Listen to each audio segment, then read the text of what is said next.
नमस्कार मंडळी. तर आज वाक्प्रचार घेऊया. खोगीर भरती. अर्थ अगदी सोपा आहे. निरुद्योगी, निरुपयोगी, कुचकामी, अनावश्यक अशा लोकांची भरती. आता खूप वेळा काय होतं, इलेक्शनच्या तारखा लागतात आणि मग काय, त्यांना कार्यकर्ते हवे असतात.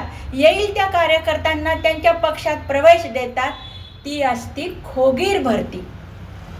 एखाद्या शिक्षकाने नवीन क्लास काढलाय, नवीन ट्युशन सुरू केले आहेत. मग काय, नवीन क्लासेस असल्यामुळे येईल त्या विद्यार्थ्याला प्रवेश देऊन टाकतात. तो हुशार आहे की नाही, पात्र आहे की नाही, काही नाही, त्यांना पैसे हवे असतात.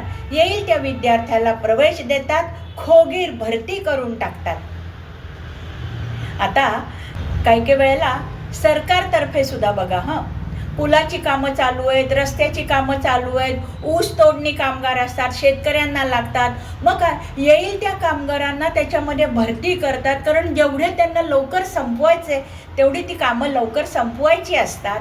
म्हणून येईल त्या कामगारांची भरती करतात, खोगीर भरती होते. मंडळी, तुम्हाला ही उदाहरणं आवडली असतील तर लाईक, शेअर, सबस्क्राईब करा आणि हो, कॉमेंट करायला विसरू नका.